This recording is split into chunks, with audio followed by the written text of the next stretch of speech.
Olá, sejam bem-vindos. Vamos entrando.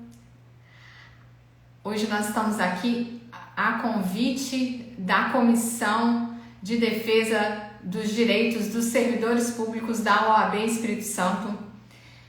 Essa é uma live especial que vai tratar sobre a Visual Law, as táticas modernas para nós melhorarmos a nossa comunicação no serviço público. Tenho certeza que vai ser uma live muito proveitosa, que hoje nós vamos receber aqui a doutora Juliana Justo. A doutora Juliana Justo, ela é mestre pela FDV e é doutora em Direito pela USP. Ela também é especialista em Compliance, especialista em UX Design e também Design Thinking. Então é uma pessoa super capacitada para tratar com a gente sobre o tema de hoje, Visual Law no serviço público. Além disso, a doutora Juliana também é servidora pública, olha que bacana. Então ela está ali inserida no nosso meio e tenho certeza que vai trazer muita coisa boa para a nossa comunicação. Bem-vinda, Juliana! Obrigada, Lívia. Obrigada a todos. É muito bom, é uma honra estar aqui conversando com você. A seu convite, a convite da OAB do Espírito Santo. E eu acho que a gente vai conseguir fazer muitas conexões bacanas entre esses dois campos do conhecimento, entre o design e o serviço público. Eu acho que a gente vai conseguir construir aí um papo fazendo essa conexão. Muito bom. Eu tenho certeza disso porque o serviço público ele está passando por um momento de que muitos ataques, muitas críticas, e a gente tem pessoas maravilhosas que contribuem muito com o sucesso do serviço público. Tem pessoas que realmente trabalham sem estrutura, pessoas que estão pensando na modernização, de que forma a gente pode melhorar o atendimento ao usuário. E é para essas pessoas que nós vamos trazer aqui o que há de mais moderno para a comunicação dos servidores e com os usuários. É bacana você falar isso, porque eu acabei de fazer um conteúdo para a gente tentar desmistificar o que é o Visual Law. Que muita gente divulga e fala que Visual Law é só um documento ilustrado, né? É só um desenho, é só um documento jurídico. E aí você fica pensando, poxa, mas será que eu vou investir meu tempo, dinheiro público, para poder criar um documento que é inovador, mas sabe, qual é a vantagem desse documento, né? É só linguagem clara, é só linguagem simplificada. E quando a gente estuda, né, com um pouco mais de profundidade, o design de interação, a gente começa a entender que o Visual Law é uma interface que chama alguém para uma ação. Você colocou muito bem essa questão da percepção do serviço público, né? Por vezes da má percepção, né? Da falta de valorização do serviço. E isso é um problema que talvez o serviço público precise utilizar de estratégias, de intencionalidade para mudar essa visão, né? Que se tem até mesmo aprimorar internamente a sua gestão. E como é que o E Visual... a pandemia também mostrou muito essa necessidade de modernização, né? A gente tem vários órgãos que não estão preparados para o atendimento remoto e outros que estão. Então, a gente precisa até de que maneira os órgãos que estão preparados podem ensinar aqueles que não estão. E se existem órgãos preparados, por que não estão todos preparados para esses novos momentos, essas novas práticas, essa interação do consumidor nas plataformas digitais? Esses dias mesmo eu estava vendo estava ouvindo da CBN uma entrevista com o presidente do Detran de São Paulo, falando sobre a plataforma deles, que eles ofereceram mais de 70 serviços digitais, né, através do online. E aí ele falando da carteira digital, do documento o documento de licenciamento do veículo também digital, como você pode renovar sua carteira acessando a plataforma e obtendo no aplicativo o seu documento. Então, assim, como que o usuário ele vai chegar e vai conseguir usar essas ferramentas modernas? De que forma que a gente pode aprender com você, Juliana? Conta aí pra gente. A primeira coisa que a gente tem que fazer é entender o nosso usuário. O serviço oferece um serviço, né? Vamos criar aqui uma carteira de pagamento digital, vamos criar um site em que você pode fazer tudo eletronicamente. Essa é a visão do especialista. O especialista, ele cria e entrega. Só que a gente precisa compreender que o fato da gente entregar não significa que o outro vai usar. Então, eu tenho lá o sistema dos visados especiais. Tem acessibilidade, tá? A oferta está feita. Mas será que isso minorou o problema do acesso à justiça? Ou será que as pessoas continuam ligando para o call center, né? Lá do serviço? Olha, não estou sabendo fazer. Liga para o TI, olha, travou aqui. Ou as pessoas precisam de um manual de instrução para usar. Então, antigamente, a gente criava um produto, um serviço e colocava o design lá no final da cadeia de produção. Né? A cor, o formato da interface, tudo. Agora não é mais assim.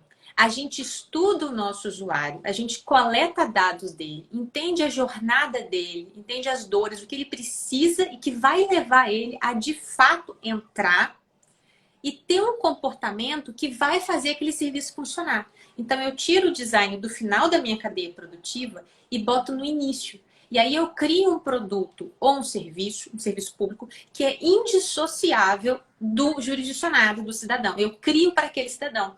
Então, não é só o especialista pensando, né? É o especialista pensando para atender aquele usuário.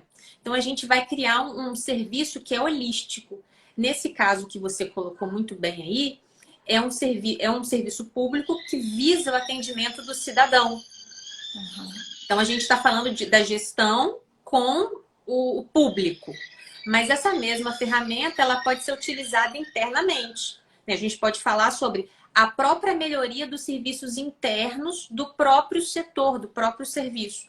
Então, a gente pode fazer um design do sistema com informações que vão levar o usuário a agir. A gente fala muito aqui em marketing digital, a gente está aqui no Instagram, tem muita persona, jornada, funil de vendas. Né? Quem está aqui no Instagram está vendo que o Instagram virou uma plataforma de serviço.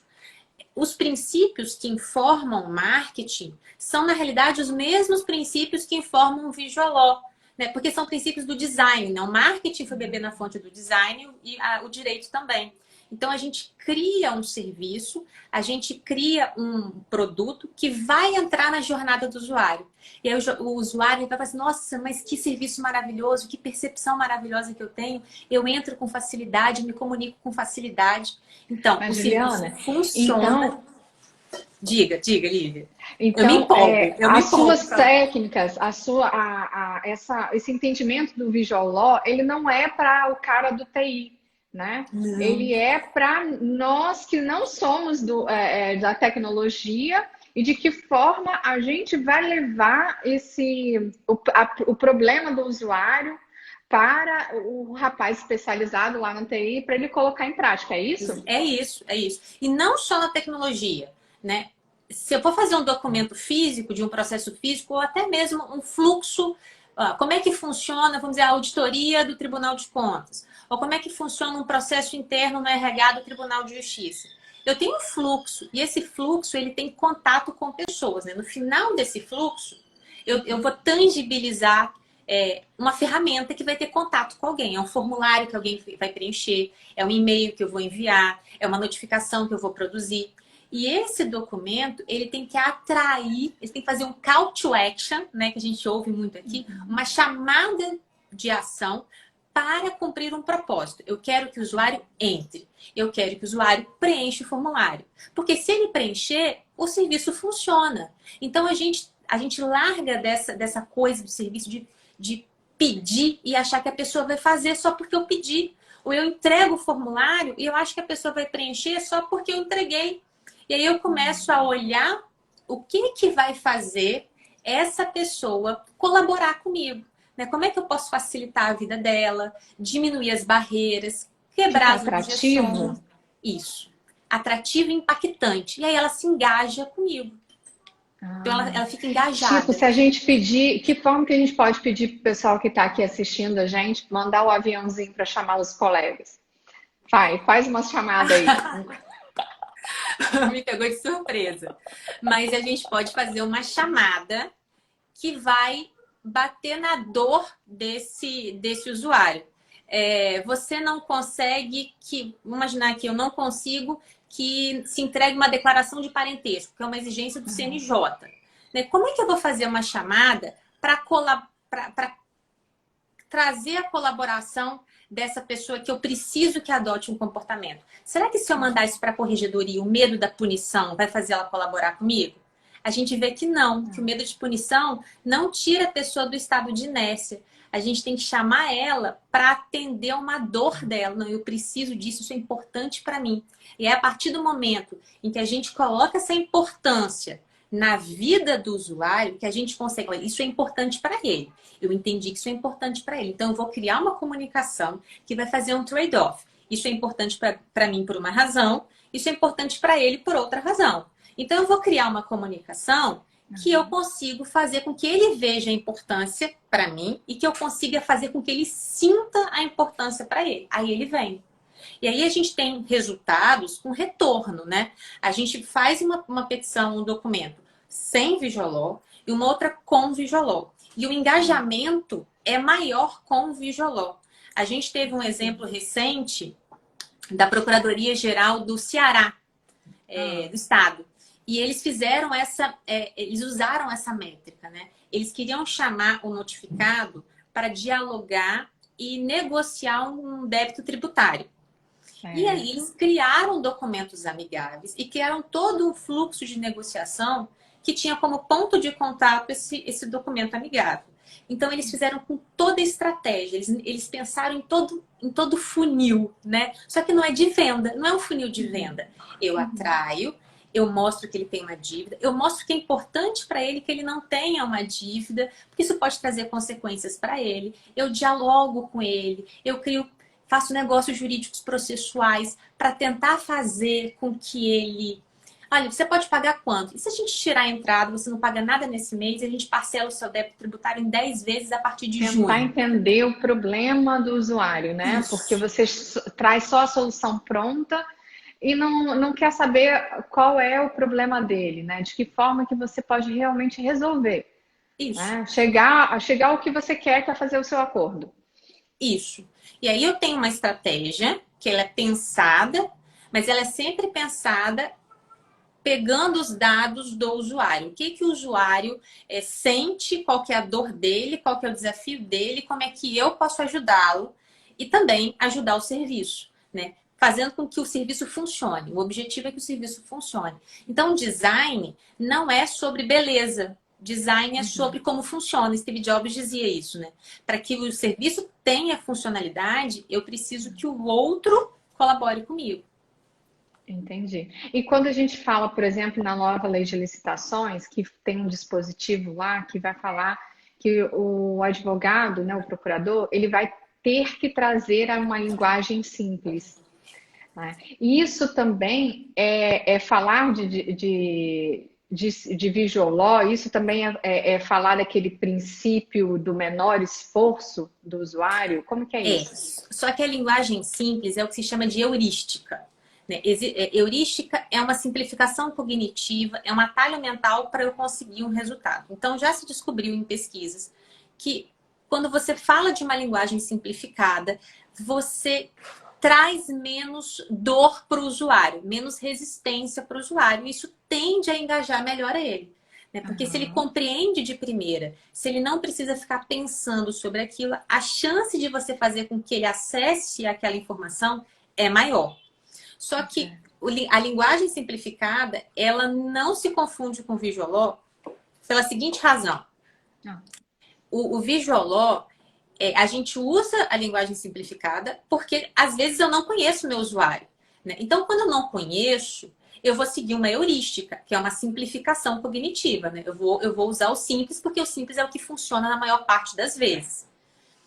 Só que a base do Visual Law é você entender o seu usuário. Então, vamos imaginar que o meu usuário é o ministro do STF. né? Vamos tirar, então, aí a ideia de um público que eu não conheço. É um público que eu conheço, né? O ministro do Tá, STF. E eu sei que esse ministro é muito formal, que ele certo. gosta de jargões técnicos, que ele gosta de um vocabulário técnico. E nesse caso, eu não vou me valer da heurística. Eu vou mimetizar o meu usuário, porque aí eu vou me comunicar melhor com ele. Então, no Visualol, a ideia é você criar uma interface com o propósito de atingir o seu usuário. Se o seu usuário fala juridiquês e você for com uma linguagem em quadrinhos para ele, é possível que ele resista, porque Tá, isso não está no modelo mental dele. Ele tá. compreende de forma diferente. Então, você entrega no modelo mental do seu usuário. Para isso, eu Tem que tenho que ser na medida. pesquisá-lo, na medida dele. Exatamente, exatamente. Juliana, eu queria agradecer aqui a presença dos meus colegas da Comissão de Direito dos Servidores Públicos e o nosso coordenador também, Alberto Nemer, que também está presente aqui no dia de hoje. Vários colegas aqui, advogados também, que eu vi presentes, sejam todos bem-vindos. Tem colegas meus aqui lá do Tribunal de Contas. Acho que seus alunos também estão Então, aqui. aqui, já vi, Patrício. Tem meu pai, minha mãe, muito obrigada. É sempre bom ter a presença de vocês aqui, viu, gente? Então vamos avançando. Eu separei aqui, mas também para você tocou nesse assunto aí de usar as figurinhas lá com o ministro não vai funcionar bem.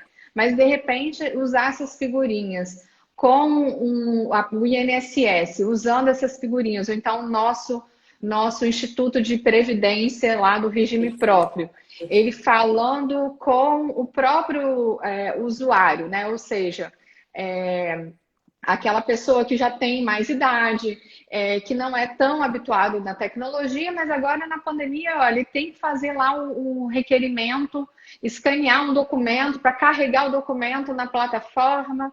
Então, como que o servidor, que é nossa fala hoje é para o servidor público, né? Então, como você, servidor público, que está lá no comando da gestão, como é que você pode pensar em auxiliar o sucesso dessas ferramentas que você vai disponibilizar?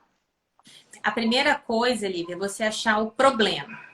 Por que que esse usuário não está utilizando o aplicativo ou por que que ele não está utilizando a plataforma que foi oferecida? Então, a gente identifica o problema. É muito difícil identificar o problema se a gente não entende emocionalmente o usuário. A gente fala muito em empatia, mas porque ela funciona. A partir do momento em que eu entendo o que emocionalmente faz com que o usuário não ingresse, ou não use o site, não use a plataforma, eu consigo definir a minha persona. E aí, a partir da definição da minha persona, que é um compilado do meu público, né, das características do meu público, eu começo a pensar em como a minha interface vai resolver aquele problema. Vou te dar um exemplo prático que ocorreu nos Estados Unidos. Eles tinham lá um setor de assistência judiciária gratuita dentro da corte de Boston que não funcionava. Eles ofereciam assistência judiciária gratuita, o réu continuava revel, o réu não aparecia. E por que o réu fica revel? Porque o réu não tinha interesse, ele seguia um viés que é chamado efeito default. Ele ficava tão desconfortado de ir a juízo que ele preferia não se preocupar com isso. Então ele ficava revel, né? Porque lá ele podia se defender sem advogado. Era o juizado de baixo, juizado de pequenas causas, né? O Certo. comparativo dele. Do de lá, ok. De lá, E então ele não ingressava. Então o tribunal começou a pensar, mas como que eu faço? Eu ofereço serviço, eu ofereço a corte, tem juiz postulante. Como que eu faço para esse usuário usar o meu serviço? E aí eles foram investigar o usuário. O usuário ele tem que mandar um formulário preenchido para o advogado do autor, né, que é a contestação, e mandar esse mesmo formulário preenchido para a Corte de Justiça. Às vezes ele não tinha dinheiro para colocar no correio, né, para mandar isso via Correios, essa resposta via Correios. Às vezes ele esquecia a data da audiência e às vezes ele não tinha a menor ideia de como preencher o formulário, porque era um formulário grande e complexo. O que eles fizeram, né? E deu certo. Primeiro, eles criaram um formulário que você só tem que marcar X. Então, eles imaginaram todas as defesas possíveis dentro do quadro de defesas possíveis que ele poderia fazer naquele tipo de conflito. Ele só tinha que marcar e anexar os documentos pessoais dele. O envelope, ele já vinha pré-endereçado e pago. Então, a pessoa só tinha que colocar o formulário dentro do envelope e levar para os correios. Já estava pago e pré-endereçado. E junto com esse envelope, vinha um calendário com a data marcada na sua audiência para você colocar na sua carteira. Então, vinha um calendáriozinho de carteira e assim, ó, a sua audiência vai ocorrer no dia tal. A partir do momento em que eles fizeram essa entrega documental amigável, todo o fluxo da corte começou a funcionar do jeito que deveria funcionar, com acesso à justiça. O réu começou a comparecer, dobrou o número de comparecimento do réu na primeira audiência, e com isso eles conseguiram favorecer o acesso à justiça, que era o propósito que eles estavam imbuídos. Olha, eu quero gerar acesso à justiça. Como que eu faço isso? E aí eu estudo o usuário e vejo o que está faltando para ele. E eu entrego. É claro que aí no serviço público a gente vai ter aquela... Mas e se o usuário for caprichoso, né? Se o usuário quiser demais? Aí a gente faz um trade-off, né? O que eu posso oferecer, o que eu não posso oferecer para conseguir alcançar esses escopos. Porque tudo isso tem um custo. Juliana, o presidente da OAB, doutor José Carlos Rischi, entrou aqui na live. Muito obrigada pela sua presença. Nós estamos tratando aqui de que forma que o servidor público pode pensar de melhorar a qualidade do serviço que ele presta. Eu tenho aqui um colega que é servidor público e é médico, e eu estava pensando, ele mesmo pode bolar lá a prévia do atendimento do médico lá no SUS, pode vir também um formulário com os campos de marca X para facilitar depois o atendimento. Né? A gente pode ir pensando de várias formas como que a gente pode levar facilidade, comunicação e agilidade também, né? Porque na medida em que a gente adianta esse processo, prévio do atendimento, a gente também facilita e melhora a qualidade do serviço. Ele vai ficar com certeza mais eficiente. Concorda? Concordo. E você trouxe um ponto que eu achei interessante, que é a gente também trabalhar com o serviço nos seus fluxos internos. Tem uma coisa interessante que a gente pode fazer dentro desse processo de transformação digital, que foi uma experiência pessoal em que eu trabalhei. Quando eu trabalhei na corregedoria, 2 anos atrás, a gente fez um processo de transformação digital, né? E transformamos alguns processos físicos em processos que tramitavam pelo SEI, que é um processo administrativo eletrônico. Certo. E o processo via SEI, ele não tem fluxo. Né? Então é possível, né? Eu só crio documentos. Então vamos imaginar que eu sou RH e você é o sistema de controle interno. Né? Quando a gente trabalha no SEI, eu junto um documento e você junta um documento ao mesmo tempo. Não tem um fluxo, olha, esse setor cria, depois vai para esse setor, termina aqui e vai para o outro setor. Não tem esse fluxo. O SEI é uma árvore de documentos. E quando a gente fez esse processo de transformação digital, era importante criar um fluxo para que a gente pudesse até mesmo conferir o tempo de o tempo de tramitação de um processo dentro de cada setor, para aferir tempo, cobrar resultados, monitorar. Então, isso era importante para a gestão. Né? A gestão tinha que fazer o controle interno. E para o servidor, era muito importante também. Porque, como não tinha fluxo, e eu era nova no setor, como que eu conseguiria ter informações sobre o procedimento? Aí eu tinha que perguntar para o servidor mais antigo. Porque é ele que era a memória do serviço público. Isso é fantástico. Esses servidores têm que ser valorizados, eles têm uma experiência que deve ser valorizada. Mas o procedimento, ele não pode depender exclusivamente de um servidor. Porque esse servidor sofre uma doença, precisa se afastar, e o setor, né? Então, já passei por isso também. Isso é um problema no serviço. E aí, o que a gente fez na ocasião? A gente fez um design de sistemas. A gente foi conversando com todos os servidores de todos os setores e me explica, esse processo aqui, como é que você tramita ele? Qual é o caminho que ele faz? Depois a gente ia para o outro servidor que tinha que receber esse processo.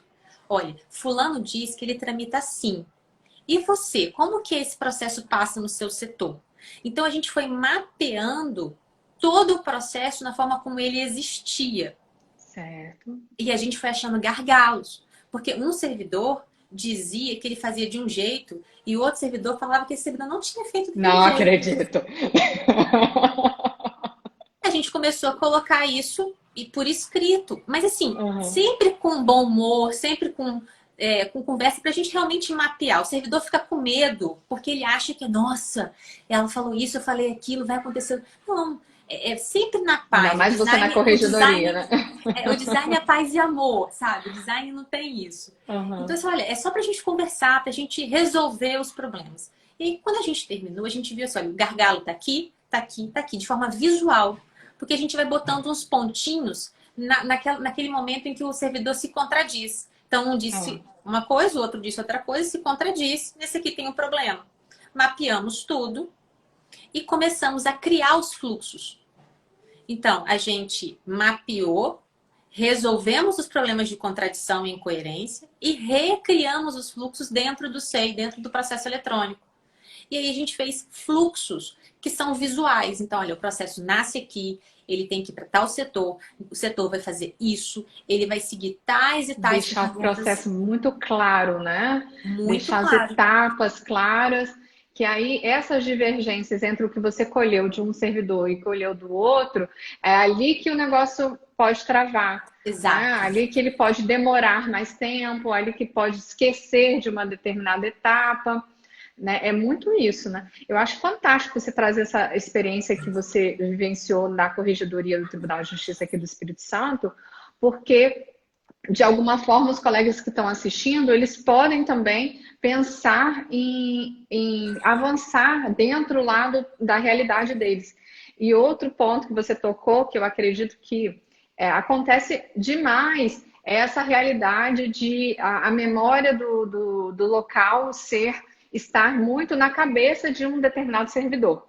Então, você tem um perigo enorme em relação a isso, né? Eu lembro que no cargo que eu exercia antes, que era de advogada pública de uma autarquia pequena, eu tinha um advogado só, antigo, um advogado que cuidava dos processos judiciais da autarquia. E ele era, inclusive, aposentado, um servidor já aposentado e que estava ilegalmente, né? Vamos ser francos, exercendo cargo comissionado como advogado dentro do jurídico, né? A par dessa questão, desse detalhe, ele era a memória do setor. Então, quando eu cheguei lá, concursada, nova, né? Era só uma vaga, era só a minha vaga lá, eu cheguei. E aí, onde está a agenda de audiências? Pergunta para o doutor fulano. Aí eu falei assim, como assim? Né? Cadê onde está aqui a organização dos processos? Ah, você tem que ver com fulano. Aí eu com todo jeitinho com ele, né? Porque imagina, né? Ele era o dono do jurídico. Então eu precisava de ter muito jeitinho com ele. Aí eu fui chegando, eu falei assim: olha, doutor, se o senhor passar mal, assim, se o senhor precisar de uma licença, né, o senhor vai ficar lá no hospital preocupado com o processo, porque o senhor não está passando para as pessoas. Né? Então, o senhor tem direito de ter a sua licença confortável, sabendo que vai ter alguém aqui cuidando e que vai dar tudo certo. Então, tem esse perigo Você da fez uma memória interface ser. aí, você fez uma interface muito boa com ele, Tinha para que ir com colocar sob o jeitinho, ponto de vista porque dele. eu era novata. É isso O, o, mesmo. Teve uma Pode falar. pergunta aqui no chat, Lívia, que eu achei Ah, interessante, perguntando se o mapeamento é uma fase do Visual Law. É sim, porque as pessoas elas só veem o protótipo, né? O documento que surge. Por isso que as pessoas dizem que Visual Law é documento ilustrado. Então elas só veem isso, elas não veem todo o processo de dados que se produziu para se gerar aquele documento. Então, eu chego lá na Corte de Boston, vejo que tem um envelope pré-endereçado e com selo pago. Para mim é só um envelope.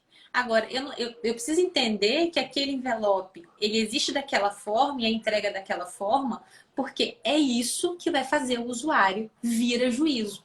É a mesma coisa no serviço público. Se eu tenho lá um fluxo desenhado, com um fluxo do procedimento desenhado, quando o novo servidor entra, ele não precisa perguntar para ninguém. Eu entrego, olha, tá aqui. E ele vai ter um acesso intuitivo, porque está tão explicado, com todos os passos, que ele não vai precisar ligar para a TI. Olha, eu não estou sabendo fazer isso, porque aí a TI, quando tem um processo de transformação digital, o telefone da TI não para, o tribunal tem que parar, né? O setor tem que parar, enfim, se é o governo, se é o tribunal, se é uma autarquia, ele para ficar atendendo e apagando incêndio. Quando você cria o design de forma indissociável ao serviço, ao produto, você pensa lá no início com os dados, lá no final, no seu resultado, o servidor, nossa, mas era isso que eu queria, era tudo isso que eu precisava, que setor organizado, que percepção de justiça, que pessoas qualificadas. E você melhora, né, a percepção daquele setor, tanto para o servidor, que sente orgulho, né, mais orgulho de trabalhar ali, e para o próprio cidadão. A gente tira isso do design de interação, né? Não é propriamente jurídico, é uma metodologia que a gente aplica. Pode falar. Juliana, eu queria só registrar aqui a presença da nossa vice-governadora, a Jaqueline Moraes, que também é formada em Direito. Seja muito bem-vinda aqui para o nosso bate-papo. Nós estamos falando aqui de como modernizar o serviço público, governadora. Então, de que forma que os servidores eles podem pensar em mapear, de entender o usuário para trazer modernidade, para trazer uma comunicação eficiente através da tecnologia. A doutora Juliana é especializada no Visual Law, querendo, já deixa aqui as perguntas, vamos explorar bastante conhecimento dela. E, pessoal, também do lado ali do coraçãozinho tem uma setinha para cima, né, chamado de aviãozinho. Se você apertar aí, você pode chamar outros colegas também para participarem desse bate-papo, porque na medida que a gente atinge mais servidores, pensando na modernização, a gente vai conseguir realmente fazer um serviço público de qualidade e pelo menos abrandar tantas barreiras que estão colocando do nosso serviço, das ineficiências, dos problemas que o serviço público tem. De que forma que a gente pode pensar em táticas até que não geram tanto custo, mas que podem facilitar, que podem agilizar a vida, né? Tanto de nós servidores como também dos usuários, né? Juliana, eu queria que você voltasse naquela parte que você falou que é bastante interessante, de investigação, né, de buscar as dificuldades dos usuários. Como que a gente pode ser eficiente nessa busca das dificuldades? É uma coisa bem interessante, porque a gente ouve falar, e eu tenho certeza que todo mundo aqui que está assistindo essa live tem Instagram e está atento ao que está acontecendo no Instagram, né? Que é uma plataforma de serviços, de venda. Então, vocês estão acompanhando um pouco do marketing jurídico. E com certeza vocês já ouviram falar sobre a dor do usuário, jornada do usuário. O Visual Law usa esses mesmos conceitos. Então, o marketing, ele foi lá no design e pegou, importou para si esses conceitos. E nós também, no Visual Law, a gente também faz isso. E qual que é a grande dificuldade do usuário? O usuário ele não tem maturidade, muitas vezes, para entender o próprio problema. Ele não sabe. Você pergunta assim, mas o que você quer que eu te dê? Né? Você chega ao serviço público, olha, eu quero que você faça isso por mim. Para funcionar, eu preciso que você tenha esse comportamento, usuário, né? Cidadão ou servidor. E o usuário fala assim, mas eu não entendo, eu não sei o que me incomoda. Se você pergunta para o usuário, né, o que te incomoda, o que eu posso melhorar? O usuário não tem maturidade para responder essa pergunta porque ele não conhece o sistema. Tem o Henry Ford, ele falou que se ele perguntasse para os usuários, né, o que eles queriam, eles diriam cavalos mais velozes. Né? Eles não pediriam um carro. Então, a ideia é, você não pergunta para o usuário o que ele quer. Você entende o que incomoda ele. Olha, eu estou incomodado com isso. Eu não tenho facilidade em ir para ser atendido lá no centro ou ser atendido num determinado bairro porque é distante, é difícil de estacionar, então eu não vou por isso. Então você entende o que é o incômodo, qual que é a angústia, qual que é o estresse que ele tem. Então a gente vai no emocional primeiro, a gente não faz pergunta o que ele quer, a gente pergunta o que ele está sentindo. A partir do sentimento, da dor do usuário, eu vou começar a entender qual que é o problema. Então o problema é o usuário não acessa a justiça ou ele não acessa o serviço porque o serviço é muito complicado, porque a interface é muito complicada e ele fica perdido, né? Ele abre o site, então, onde é que eu pego a segunda via aqui para pagar? Não acho. E aí ele ou ele liga e aí enche a reclamação, enche de reclamação o call center, ou ele não paga, depois eu resolvo isso, né? E procrastina. E aí vence, aí gera um problema maior ainda. Então a gente entende a dor. Depois da dor, a gente faz a ideação do problema, tenta descobrir o problema. E a partir do problema, a gente vai começar a criar possíveis soluções. Isso dentro do setor, né? Eu posso criar isso, eu posso criar aquilo, eu posso melhorar a interface, eu posso mandar uma comunicação, eu posso criar um aplicativo em que ele vai baixar no celular dele e vai ter um serviço ali, self-service, né? Porque hoje o usuário ele quer tudo na ponta do dedo, né? O usuário ele não quer ir para lugar nenhum e também não quer nada complicado. Ele quer menos, ele não quer ter uma sobrecarga cognitiva. E aí a gente vai pensar em soluções. Pensou numa solução? Testa. Né? Entrega para o usuário. Chama, olha, usuário, vem cá. A gente está pensando nisso para resolver esse problema. O que você acha? E aí a gente vai Verdade, porque a começar... gente precisa sempre testar e fazer as melhorias, né? Não achar que entregou e tá acabado, né? É sempre necessário essas mudanças, esse olhar para os problemas, né? Porque se a gente só entrega e dá como serviço encerrado, aí a gente precisa, aí a gente tem um trabalho mal feito, né? E aí é bom que você fale rápido, porque se não for bom, eu já tive o feedback dele, não vai funcionar, abandona essa ideia e vão pegar uma outra ideia. No final, a gente vai ter um protótipo, né? E a gente vai implementar esse protótipo. É um MVP, né? O mínimo produto viável. A gente vai soltar esse produto mínimo. A gente não vai segurar quando estiver perfeito. Se você segura muito um serviço, né? Porque não está perfeito ainda, é porque não está perfeito para você, especialista. Né? Porque para o usuário, o que a gente precisa saber é se funciona para ele. E eu só vou saber se funciona para ele se eu entregar na mão dele. Então, eu vou liberar o serviço. E, fase de teste. Usem, usem, usem, usem, usem. Volta para a gente refina no serviço, dentro da gestão do serviço. Até que o serviço fique redondo e gere aquela percepção. Nossa, como nunca ninguém pensou nisso antes. Nossa, que fácil, que navegação fácil, que serviço maravilhoso. Aí as pessoas começam a elogiar. E aí você tem até um branding, né? Você tem aquele posicionamento daquele serviço na mente das pessoas. Na mente do servidor, na mente do cidadão. Então, tem uma questão interessante, eu vi essa semana. A Secretaria de Direitos Humanos, ela percebeu um problema, aumentou o número de violências contra crianças na pandemia. Elas ficam muito em casa, não tem escola, aumentou o número de violências. Como fazer para que essas crianças possam trazer isso à tona? Isso é muito difícil, porque a criança tem dificuldade de sentir confiança e não só, ela tem que criar um relacionamento com alguém e quando ela se sentir confiante, ela vai eventualmente denunciar o que aconteceu, enfim, o fato que ocorreu. E na pandemia isso é mais difícil, porque ela está dentro de casa, não tem um professor. E aí essa reportagem falava da importância do professor nesse cuidado infantil.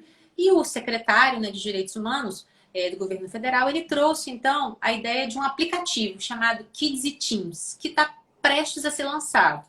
Essa notícia é do ano passado, não sei se foi lançado ou não, porque eu não cheguei a acompanhar.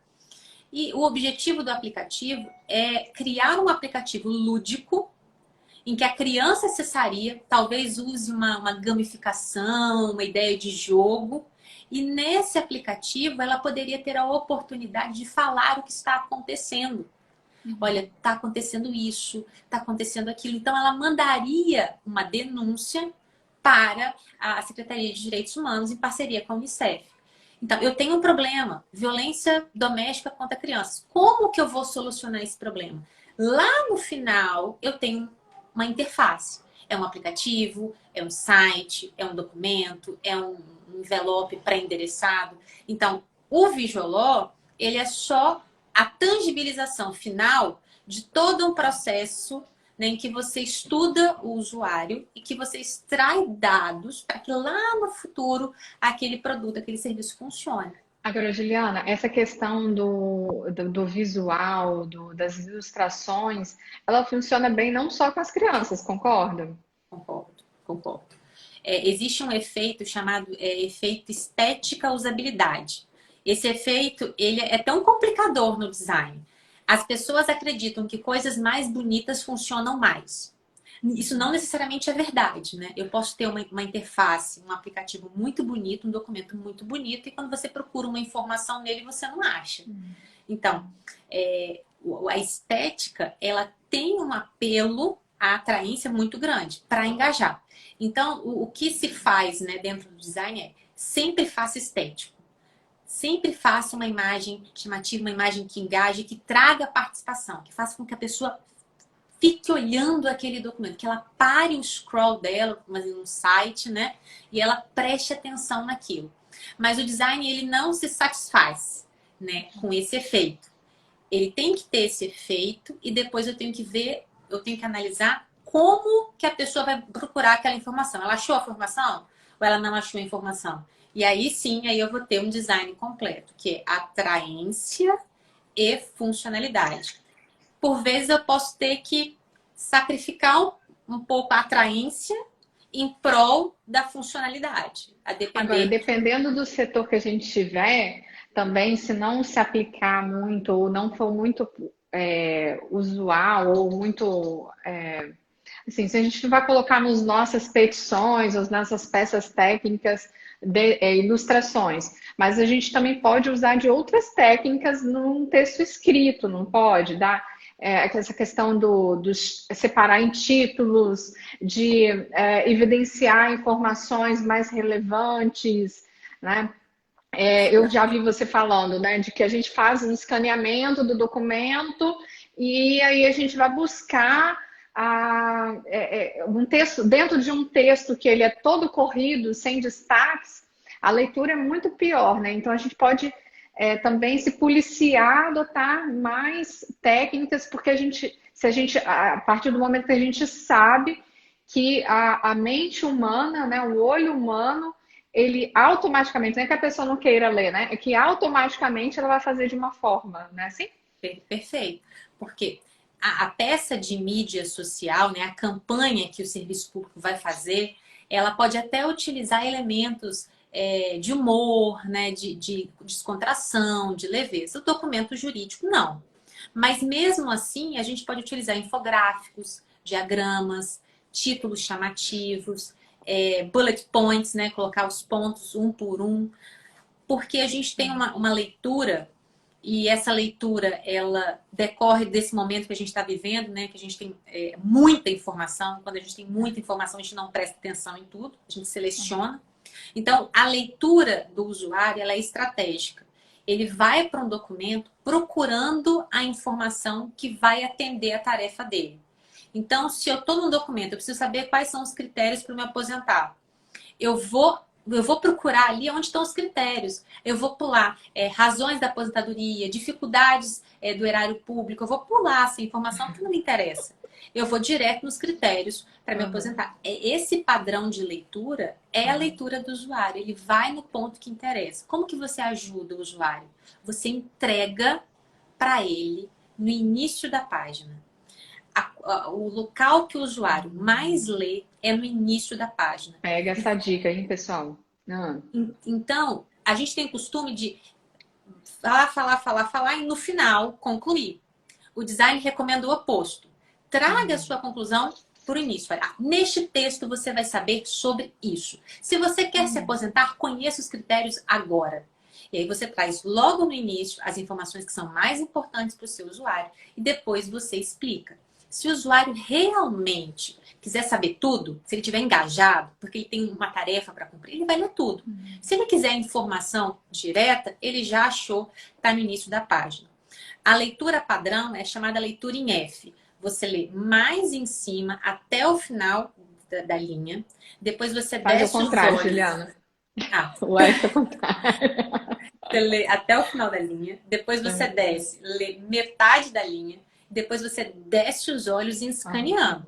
E aí, quando você desce os olhos escaneando, você está procurando dicas, tipo um negrito, um tópico, um infográfico, para você parar os seus olhos. Se só tiver texto corrido, que a gente fala de uma geladeira de texto, você passa os olhos batidos e vai para a segunda Isso segunda é muito página. interessante. Eu já evolui bastante em relação a isso. Eu já ouvi isso de você, já ouvi isso também em outros especialistas.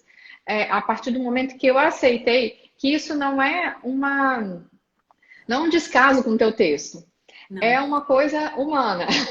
Você vai, então, pegar no F, né? Em cima, você lê tudo, aí depois busca mais um pouquinho e lá viu se tem alguma coisa para essa próxima, né? Isso. Assim? É isso aí. Então, a gente precisa melhorar muito, né? Porque a gente faz as coisas realmente sem técnica. Poxa, que bom que agora a gente tem essa informação para aprimorar, né? Para colocar partes em negrito, para destacar dentro dos títulos, para realçar a informação que vai para o nosso colega de trabalho, né? Que vai para fora dos nossos muros. De qualquer forma, é importante essa comunicação eficiente, porque o nosso objetivo é levar a informação, né? Se a pessoa vai realmente colher poucas informações e ela só vai aprofundar se aquele documento realmente foi essencial para ela, aí são outros 500, né? Assim? E tem outro padrão que é muito interessante também, que traz Hum. uma lição para gente. As pessoas decidem pelos títulos se elas vão ler os conteúdos. Então, você sempre tem que fazer um título que seja bem destacado para a pessoa identificar que aquilo é um título escaneando a página. E você tem que fazer um título que seja atraente, para que ela sinta vontade de ler o seu texto, aquele tópico daquele título. Então, por exemplo, se eu falo lá numa peça, né, responsabilidade civil, vai pensar, mas eu já sei tudo sobre responsabilidade civil, já sei os pressupostos, eu vou pular isso aqui. Aí se você coloca responsabilidade civil, como você nunca viu, ou responsabilidade civil, a autoria explicada. E aí você diz, olha, aqui eu tenho um aspecto diferente sobre a autoria, aqui eu tenho um aspecto diferente sobre o nexo de causalidade. Você precisa ler isso. Aí a pessoa para e Interessante, vai. né? Porque isso não é só tática de Instagram, né? Isso aí Não, é para a gente comunicar com o nosso colega, com o nosso setor, dentro do nosso setor, de que forma que a gente vai fazer, né, nós, auditores, né? A gente submete o nosso relatório e vai para o relator, e depois o relator vai lá escanear o que presta no relatório, o que ele acha relevante no relatório, e vai fazer o voto dele. Né? exato. Então, a gente tem que evidenciar as informações mais importantes e, de repente, fazer ali esse resumo no começo, né? Né? Resumo no Assim, começo. essa tática vai funcionar melhor para a gente destacar, ó, já o próximo relatório da auditoria já vai vir diferente, Juliana, já aprendi uma, uma coisa muito boa aqui com você. Estou cheio de colegas auditores aqui, ó, o presidente da nossa associação nacional, a minha chefe, não sei se ainda está aqui, mas já passou aqui, Simone Velten, poderosíssima na Previdência. Tem vários colegas que já passaram aqui, eu agradeço muito a presença de vocês. O Márcio está falando aqui do Eu Fiscalizo, ele falou já 2 vezes no back-end. Back-end tem que ser feito muito bem nos relatórios e outros. O que é esse back-end? Esse resumo no Você tem que final? ter uma inteligência por trás enfim, da instrução. Eu acho que ele está falando de um processo administrativo. Para então você informar a sua interface, que é o final. Né? Então, eu não faço uma interface de forma... O que muita gente tem feito, né? A pessoa acha que Visual é você colocar uma ilustração, você colocar uma imagem. O que você tem que colocar no seu Visual é aquilo que o teu usuário precisa. E para eu saber o que eu vou colocar, eu fiz uma pesquisa. Então, eu criei um envelope pré-endereçado, porque eu sei que é isso que vai ser importante para ele. Então, eu crio uma interface considerando os dados, a inteligência, né, criativa que está por trás daquele documento. Por exemplo, você vai criar um título chamativo, né? Vamos colocar aqui um exemplo de responsabilidade civil. O juiz sabe quais são as hipóteses de responsabilidade civil. E você cria um título responsabilidade civil, talvez ele pule aquele não. Eu já sei tudo sobre responsabilidade civil, isso não é tão E se interessante. citar o artigo, então piorou, né? Aí que ele pula. E for uma emenda de outro tribunal, então ele pula 3 páginas. Então ele ia falar, Tá isso aqui bom. não é interessante para mim. E aí você tem que Uhum. descobrir qual que é a tarefa do juiz. Né? Quando ele vai para a tua peça, qual que é o modelo mental dele? O que ele está procurando? Qual é a informação que ele está procurando?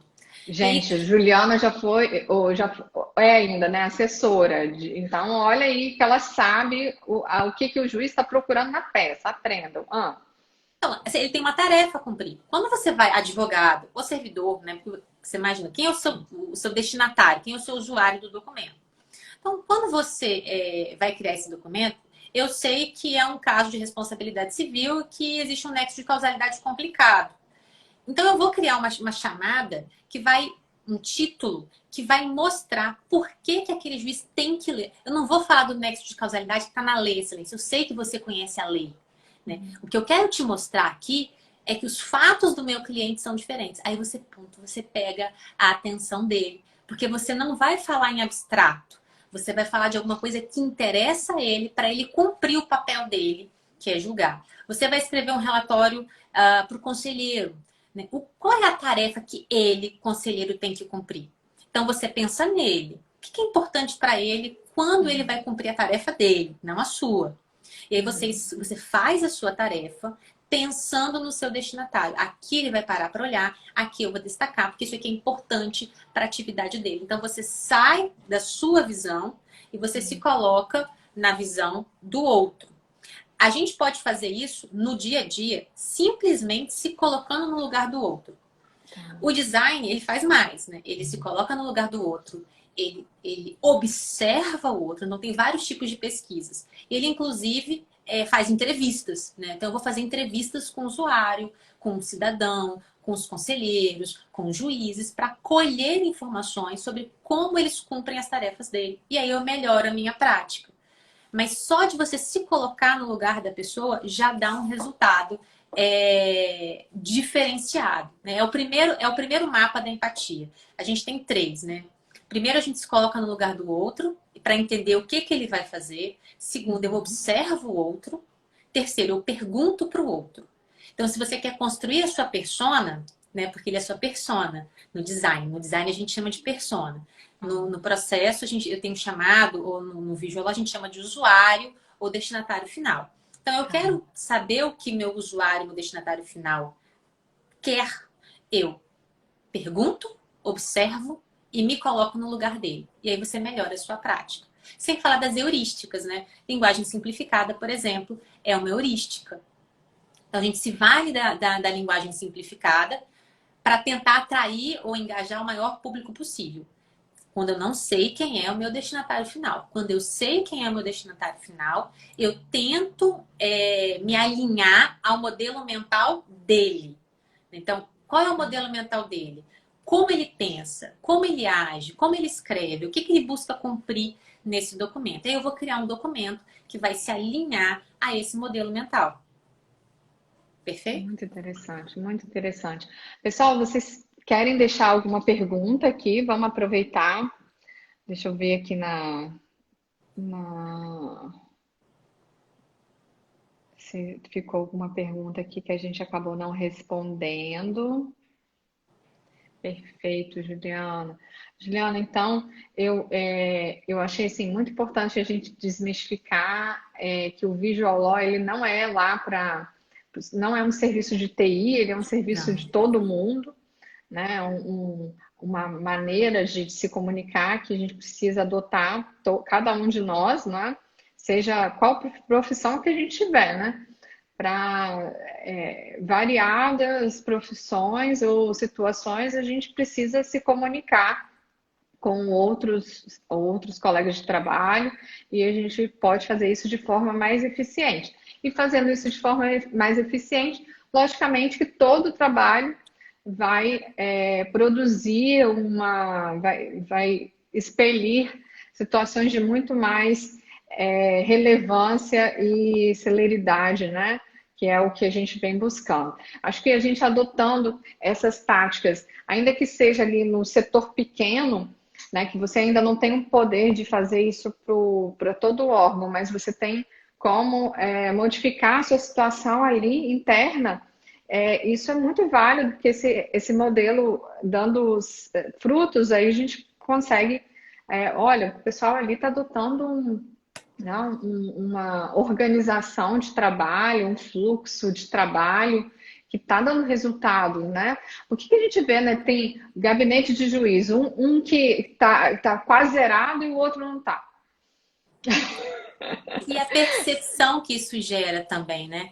Porque muitas vezes a gente faz uma entrega e acha, nossa, que maravilha, né? Eu fiz um documento maravilhoso e o outro vai achar maravilhoso, ele vai ter percepção de quão maravilhoso é. Mas não, porque aquele documento foi pensado sob o meu ponto de vista. Se eu quero gerar percepção que o outro dê valor, que o outro se comporte de uma determinada forma para que funcione, eu tenho que me alinhar ao modelo mental dele, para gerar percepção.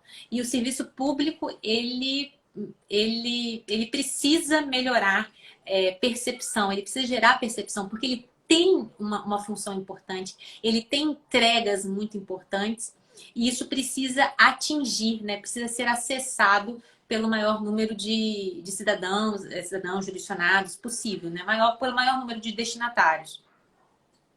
Excelente, Juliana. O pessoal aqui está elogiando as dicas que você trouxe, essa forma de comunicação. Olha, e eu acho que é isso aí, é o papel de cada um de nós melhorar o nosso ambiente de trabalho para a gente poder replicar esses modelos no trabalho de todo um órgão ou todo um setor, aí trazer mais eficiência. Vamos agradecer a Juliana, esse bate-papo de hoje, muito produtivo. Agradecer também a Acompanhem lá a presença página aqui do dela. professor Daniel Assunção, que é um entusiasta do Visual Law também. Ai, que maravilha! No Que bom processo. demais. Bom demais. Sim, sim. Daniel Assunção, tem livros dele que maravilhosos, né? São uma referência mesmo. Muito obrigada, pessoal, por ter participado. Em nome da OAB, da Comissão dos Direitos dos Servidores Públicos, eu, Lívia, que sou a presidente lá da comissão, agradeço a presença de vocês, coloco a nossa comissão à disposição da sociedade, porque o nosso objetivo, junto à OAB, trazer a importância do servidor para a sociedade, não fazer defesa institucional de servidor público, e sim a OAB como um órgão de importância constitucional e de histórica, né, da defesa dos direitos constitucionais, não poderia ficar de fora dessa,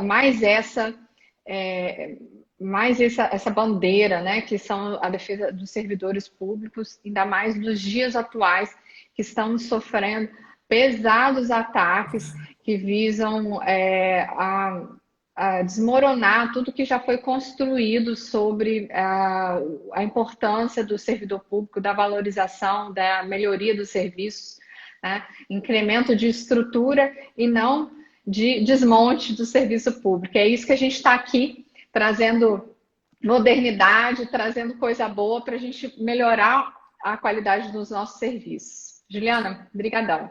Só um comentário, Lívia. A Leile perguntou qual ferramenta utilizar. Pode utilizar o Canva, né? É uma ferramenta amadora de design gráfico. Você consegue fazer os quadros lá. Só para encerrar. Muito bom. Uso também o Canva. Então, muito obrigada, pessoal. Vou deixar a live salva aqui. E nós esperamos vocês para outras discussões aqui no meu Instagram, no Instagram da Juliana. Acompanhem. Obrigada. Obrigada, gente. Obrigada, Lívia. Obrigada.